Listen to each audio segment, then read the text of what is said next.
Hey guys, welcome to another Magic the Gathering Amonkhet video. We're going to be breaking down the cards that were previewed today. We've got quite a few to get through, so we're going to go ahead and get started. Today is day 3, so I'm really excited to get these going here. So our first set is going to be the completion of the Cartouche Cycle. We've got Cartouche of Knowledge, which is the blue enchantment for one colorless and a blue enchant creature you control. When Cartouche of Knowledge enters the battlefield, you draw a card, and enchanted creature gets +1/+1 and has flying. The red one, Cartouche of Zeal, is red enchant creature you control. When it enters the battlefield, target creature can't block this turn, and enchanted creature gets +1/+1 and has haste. So a nice little bump there. It's nice to see there's a little bit of variety as far as the mana cost goes. The artwork is awesome, but beyond belief. But yeah, great limited cards. And we'll keep moving here. We've got the green and the black one. The green Cartouche of Strength is 1 green, 2 generic. Enchanted creature you control. When it enters the battlefield, you may have enchanted creature fight target creature an opponent controls, and enchanted creature gets +1/+1 and has trample. Trample doesn't really matter as much for the fighting, but it gets a nice little bump through the +1/+1. It's good, solid removal, and a great way to give your creature +1/+1. And notice that it is you may have enchanted creature fight, so you don't have to. If you're behind on board or just don't have a creature tough enough, this can just be a +1/+1 and trample for 3, which is a little on the high side. To get the full value, you definitely want to be able to take something out. Limited All-Star, great. I don't want to say combat trick because it's not at instant speed, but this is definitely going to be a great card if you're in green. Cartouche of Ambition is next. It's the black and 2 generic. When it enters the battlefield, you may put a -1/-1 counter on target creature, and enchanted creature gets +1/+1 and has lifelink. I wouldn't call it really a removal spell, but it works really well with the -1/-1 counter creatures that we talked about yesterday. They get a little bit better. The one that taps for mana, the other one that lets you gain life, things like that. Or you can just knock down one of their tokens, or if they've got a Heart of Kirin or something like that, you can grab that post combat. As far as limited goes and sealed, the black ones, it's not that great. It's okay. The lifelink will be more important than anything. But again, if you're in black and you've got one, it might not be a bad thing to use. Now, the other thing that we did get is the rest of the cycle of the trials. These kind of walk hand in hand with the cartouches. So if you've got a couple in your sealed pool or in your draft packs, it might be advantageous of you to pick up a couple, or depending on what colors you're in. So the Trial of Strength is the green 2 generic enchantment. When it enters the battlefield, create a 4/2 green beast token. And then when a cartouche enters the battlefield under your control, return Trial of Strength to its owner's hand. Now keep in mind, it's any cartouche. So, if you play this and then play the blue cartouche, this is coming back to your hand so that you can cast it again and get the 4/2 green beast token. I think the green one's probably one of the better enchantments out there, just because it gives you lasting power, it gives you a little bit of defense there, but the power is really where it's at. Being ahead, 4/2 on turn 3 is fantastic. It's nice that these enchantments do something on enter the battlefield, so you're essentially casting a 4/2 creature for 3, which isn't too bad. It's right on curve. 3/3 for 3 is not too bad. So just a little bit extra power on turn 3 is outstanding. So, alright, so Trial of Zeal is 1 red, 2 generic. When it enters the battlefield, it deals 3 damage to target creature or player. When you play a cartouche, it goes back to your hand. So this is okay. 3 damage for 3 mana it's a little on the expensive side, but it is reoccurring. So it's like, obviously if you can play this 3 or 4 times in a game, it's definitely worth at least a look if you've got a couple extra slots open. That's about it, though. That's about it. The black trial is Trial of Ambition, 1 black, 1 generic, and there's a battlefield target opponent sacrifices a creature. Now this is hands down the best trial. Green one's a very close second, but this is a great, it's a great way to get your opponent to sacrifice a couple creatures. You combo this with a couple cartouches to be able to, bounce this back to your hand and play it. It's very cheap, which is great. The white one, Trial of Solidarity, is 1 white, 2 generic. When it enters the battlefield, creatures you control get +2/+1 and gain vigilance until end of turn. This is probably the weaker of the 5, just because it's not a lasting effect. It's going to be one of those things where you're looking, to swing big, or if you've got some combat tricks involved, or you need to if you can tap down a couple of their creatures, being able to attack and then have guys back on blocks would be fantastic. But this is just, it's not what I really don't. It's a little overcost. I think if it was 1 white and 1 generic, it'd be a little bit stronger. Maybe a +1/+1 in vigilance to kind of even it out. But it just seems a little too expensive for my taste, even for sealed and limited. So I would skip that one if you open it. So the next cards, we're gonna actually kind of jump around here. We're not gonna go in color order. We're gonna see here. The first set of cards we have is Painful Lessons, 1 black, 2 generic, sorcery. Target player draws 2 cards and loses 2 life.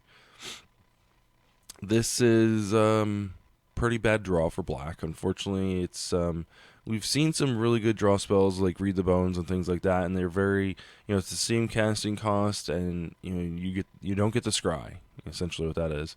And since Read the Bones, was printed, that's kind of the go-to 3 mana spell for black.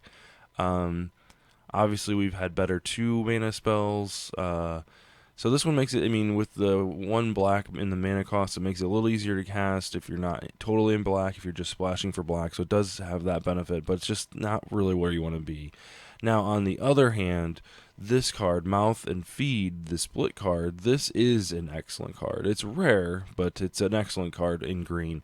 So 1 green, 2 generic, sorcery, create a 3/3 green hippo creature token. And then Feed, which you can cast it for Aftermath after you've, it's in your graveyard, for 1 green and 3 generic. Draw a card for each creature you control with the power of 3 or greater. So, 4 mana, if you can get, 4 cards out of this, 3 cards out of this is a great top end to kind of finish out your curve. Refills your hand. Obviously, if you play this on turn 4, you're most likely going to draw maybe 1 or possibly 2 cards. I'm trying to think. Let's see here. If you do turn 2, they hit a couple. Yesterday we did talk about a couple of the 2 drops that were 3 and 4 power. So you'd be able to draw a couple cards off of that, but the only, again, that's best case scenario. So what you want to do with this is kind of hold it back until you've got a really good board state. This is your last card in your hand. The nice thing is you're on turn 3 creating at least a 3/3 token, so you're going to get 1 out of it. But this is definitely better served if you have upwards of 3 creatures in play. So the next set of cards, these are fun. These cards, you get things for free, which is outstanding. This is the first one is just it really has the Johnny side of me just blowing up with ideas and how fun Magic can be, and just the crazy stupid things that you can do. So As Foretold is a rare enchantment for 1 blue and 2 generic. At the beginning of your upkeep, put a time counter on As Foretold, excuse me. And then the ability is once each turn you may pay 0 rather than pay the mana cost of a spell you cast with a converted mana cost X or less, where X is the number of time counters on As Foretold. So you basically get a spell for free at any time once each turn. Now, keep in mind, it says once each turn, not your turn, anybody's turn. So during your turn, you can cast a spell, and during your opponent's turn, you can cast a spell. Obviously, during your opponent's turn, it has to be an instant, but you get to cast it for free. So it's one of those enchantments that, again, is kind of it's a little lackluster, because you pay 3, put it on the battlefield, and nothing happens until your next upkeep as far as the time counters are concerned. However, so if you had 0 mana costing, you could just drop it. So that really, yeah. So basically, turn 3, it's doing absolutely nothing. Now turn 4, you're putting the counter on. You can cast a 1 mana spell on your turn and a 1 mana spell on their turn, and then your turn 5, you're casting something for 2 and something for 2 on their turn. So it's not like game breaking, but if you've got a way to double tokens, if you've got a couple extra cards in your hand, I think the caveat to this card and thing that's going to make it better as the games go on, and by all means in limited definitely play this, because you're adding a token every turn. You have to do that. However, the casting part of it is X or less. So it's not like on turn, when you've got the 6th time counter on it, you have to cast something that costs 6. No, you can cast something that costs 6 or less. So there is a silver lining to it. And I think, being able to cast something on your turn and their turn kind of pays off a little bit. So it's definitely definitely checking out. I think in the older formats where you've got access to adding additional tokens and things like that, it's going to shine. I'm going to look at this with my Shenanigans deck and really kind of see what we can do as far as casting things for free and stuff like that. So now, Combat Celebrant is a great card that you get some. It's got some free interaction in there, not quite as foretold, but it's got a different kind of free. So it's a 4/1 for 1 red and 2 generic human warrior. If Combat Celebrant hasn't been exerted this turn, you may exert it as it attacks. When you do, untap all your other creatures you control, and after this phase, there is an additional combat phase. So you get a free combat step. Obviously, this dude is not going to survive very long. Being a 4/1, he dies to just about anything. So if you have any way at all to protect him, bump up his defense or his toughness, if you have a way to make him unblockable, or however the case may be, it's an excellent card to protect. Just giving you an extra combat step even once for 3 mana is great. Obviously you can't do it on your first turn because it's when he attacks, so it's not, if you can give him haste, maybe it's turn 4 and you drop him and then drop the cartouche on him, so that would definitely be a way to kind of go about it, to give him a little bit extra oomph. In green, we got a couple fatty creatures and quick creatures here. So Pouncing Cheetah is 1 green, 2 generic for a flash 3/2 cheetah cat. And then we've got our Colossopede, which is just a 5/5 vanilla creature for 1 green and 4 generic. Both are great to play in limited, being able to flash out a creature on turn 3. Leaving up mana for, I don't know if you're going to be countering spells or doing whatever, being able to drop this guy and block their 1/1 to eat their 1/1, just kind of helps as far as alleviate some of their additional creatures and take down a couple extra pieces of their board. So good limited playing cards, good sealed. Obviously you're not going to pick them first. You're going to pick these last. But if you're in green and you're in a sealed tournament, this is definitely what you want to use to kind of top end your curve out. Next up, we've got a couple split cards. Cut is 1 generic, 1 red. Cut deals 4 damage to our creature. It's a great rate at sorcery speed. Little on the sad side. It's no lava axe or anything like that, but it is what it is. Ribbons is the Aftermath portion of this card, it's black, black, X with Aftermath. Each opponent loses X life. It's good because it's scalable. It's a great, if you're in these colors in limited, this is a rare or sealed. This is a great way to knock your opponent down for a final blow, and hopefully they don't have any counter magic up. But as soon as you have that window, it's a good opportunity to take it. The only bad part about this is they're gonna know you have ribbons because it's got to be in your graveyard, right? So you have to be very mindful about when you cast this, because if they have any blue mana up to, that's when you just gotta be like, yeah, we're just gonna wait. And then as soon as they tap out, then you can, that's when they've obviously made the mistake, and you've caught them off guard or whatever. So on the flip side of that, though, be cautious of this card, because players will, hide these in their graveyard in their stack, and you may not see it. Remember, not everybody is going to be as, forthcoming and poke these cards out to side so you can see the word ribbons. So just be very cautious of that.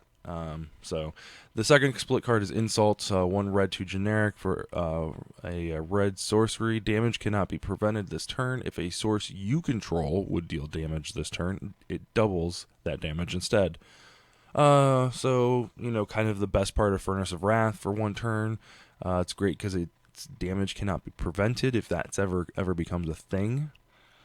And then the second portion is another sorcery, Injury. Red for 2 mana. 1 red and 2 generic mana. Injury deals 2 damage to target creature and 2 damage to target player. So 1 extra mana, you get split that damage up between a creature and a player, which it's okay. Yeah, it's serviceable. It's gonna kill their 1 or 2 drop, possibly their 3 drop if it's a little thing. So in limited, it's gonna be a good way. In sealed, it's gonna be a good way to kind of pick up a couple extra damage for your opponent. So let's see here. Rags to Riches. This is another split card, a split set here.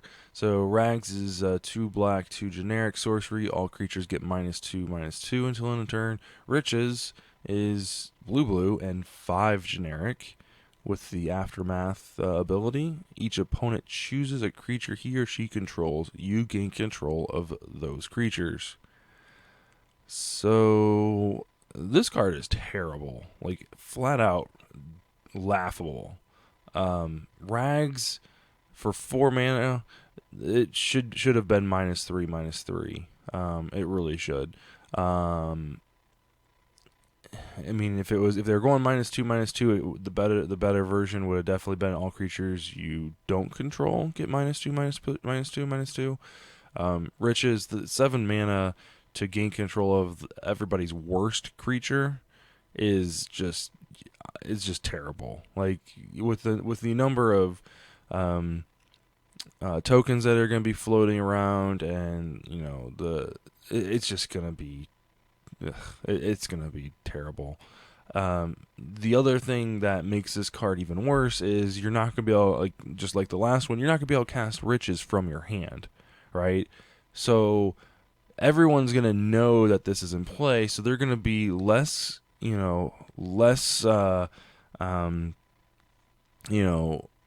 likely to put their 1/1 in damage, in harm's way, because obviously they need to keep that. So you can, if you actually cast Riches, they're going to give you the 1/1. So they're not going to chump block with it. They're going to take a couple hits of damage from your big guys, and they're just going to keep that 1 back, or their best creature or their worst creature back, just in case you cast this. So terrible card. So in the last set of cards we have here, guys, is 2 of our graveyard hate that we've been asking for so long in Standard, for so long.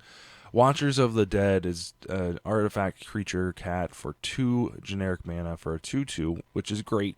2 mana 2/2 way up there on the curve. You'll play it every time in standard, and sealed, every time in limited, just because it's a 2/2 for 2, and it goes in any deck. And then the ability is you can exile it. Each opponent chooses 2 cards in his or her graveyard, exiles the rest. Now, don't get me wrong. I understand that this is giving your opponent the choice, but keep in mind it's a 2/2 for 2. It can deal 2 damage, it can jump block, and then it can exile, removing effectively a couple cards out of their deck or out of their graveyard. Just all around, it's an average card. If you're looking for that extra card in your deck, and you're kind of thinking, man, I have this really crappy color, card in my colors, or I have this, play this. It's an early creature. You can board presence in the early turns is definitely something you can get behind. And then, on turn 10, you can clear out someone's graveyard except for their 2 best cards. But then there's more. Because then you've got Scarab Feast. Because you can exile your Watchers of the Dead, let them pick their 2 favorite cards, and then as soon as they're done picking their 2 cards, you say, all right, so now we're going to exile up to 3 cards from target single graveyard, and they're gone. So you spend all that time picking your 2 cards out, and they're just gone. So for 3 mana, clearing out their graveyard, it's not too bad. The other nice thing about Scarab Feast, for 1 black, you can cycle it. So it's another cheap cycler. So let's say you're, this is a great sideboard card, especially in limited and sealed. That way you can bring it in if they do have some graveyard shenanigans going on. And then if you get to a point where you just have too many of these, or maybe you have one in your opening hand, you could just cycle it away turn 1. And obviously you didn't affect the board, but you got rid of an unusable card when you can get a new card. So, all right, guys. Well, that'll do it for today. Those are all the cards. Wait, hold on. No, that's not. We have another card? Really? Oh yeah, that's right. We do. We have Gideon of the Trials. So the last card for today, and probably the most exciting, the one that you've probably already heard of and have been talking about, is this card. This is let's break this card down real quick. So Gideon of Trials is a 3 loyalty, 3 mana planeswalker. Yes, that's right. A white and 1 generic planeswalker that comes into play with 3 loyalty. The abilities, you can +1 Gideon till your next turn, prevent all damage target permanent would deal. This is a great way to protect himself. Being able to stop their biggest thing, and it's a permanent, so even though it stands in the face of the Heart of Kieran, so being able to plus this once and stop Heart of Kieran, plus it a second time, get it out of the Heart of Kieran's warpath, because then it'll be at 5 loyalty, and Heart of Kieran attacks for 4 out. And if you don't have any board, period, that's what you can do. That's a great way to kind of pump it up a little bit, get it out of that reach, so that you can use its 0 abilities. That's right, he has 2 0 abilities. The first one is the traditional Gideon ability. Until end of turn, Gideon of the Trials becomes a 4/4 human soldier creature with indestructible that is still a planeswalker, and then you prevent all damage that would be dealt to him this turn. Now keep in mind that as this turn, the other ability is until your next turn. So that's the 2 key differences there. So if you turn him into a creature or to a human soldier, you're just preventing damage the turn that he is transformed, versus +1ing him and preventing all the damage that would be dealt to anything from a single permanent. You could also, and this is probably the kick in the face, you can the second of 0 ability is you get an emblem with, quote, as long as you control a Gideon planeswalker, you cannot lose the game and your opponents cannot win the game. That's right, any Gideon planeswalker. Doesn't necessarily have to be this one. We will have a total of 3 Gideons in standard after this printing is out, finished. This one, the one that is in the Planeswalker decks that go along with Gideon, or excuse me, the Amonkhet set, and then we also have the previous one in Battle for Zendikar, Gideon, ally of Zendikar. Now, right now, Gideon is seeing quite a bit of play. The Gideon of Ally of Zendikar is seeing quite a bit of play. So this, that's a 4-mana Planeswalker. This is a 3-mana Planeswalker.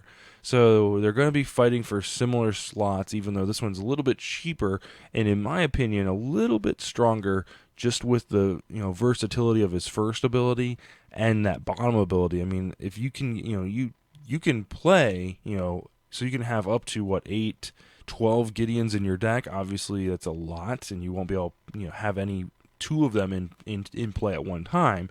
However, giving yourself options and being able to, just really just, if you cast this and maybe you have a way to search up Planeswalkers, hint, standard.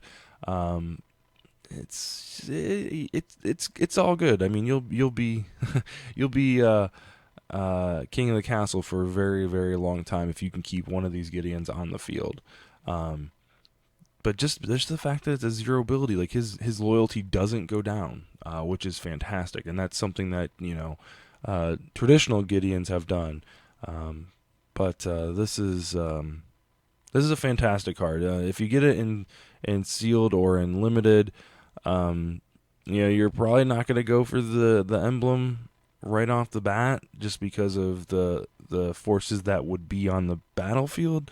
But if you've got a way to control that battlefield for a turn, even a turn, until you can get his +1 ability going after the emblem, you've got that set, like game, set, match. So I'm interested to hear some of your guys' stories. That's all the cards we have for today. So yeah, definitely hit us up in the comments. Tell us what you liked about this video, what you liked about this card in particular, Gideon.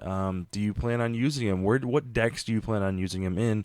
What kind of shenanigans can we get? Can he get into with the older formats, Modern, Legacy, and Vintage? Is that a viable format, especially with the more formats you open up, the more copies of Gideon you have? Is there any combos in there where you can cheat them in? I have heard some modern players talking about using him in Bant Company and things of that nature for shenanigans there. But I want to hear about it from you guys. So leave us a comment, tell us what you think. Make sure you like the video if you enjoyed it.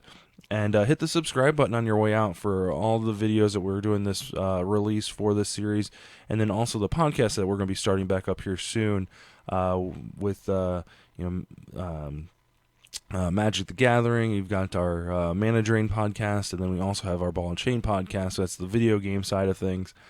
So yeah, definitely hit up the subscribe button so you can get all of our newest videos as they come live. So I want to thank you guys for watching. We really do appreciate it, and we will see you tomorrow.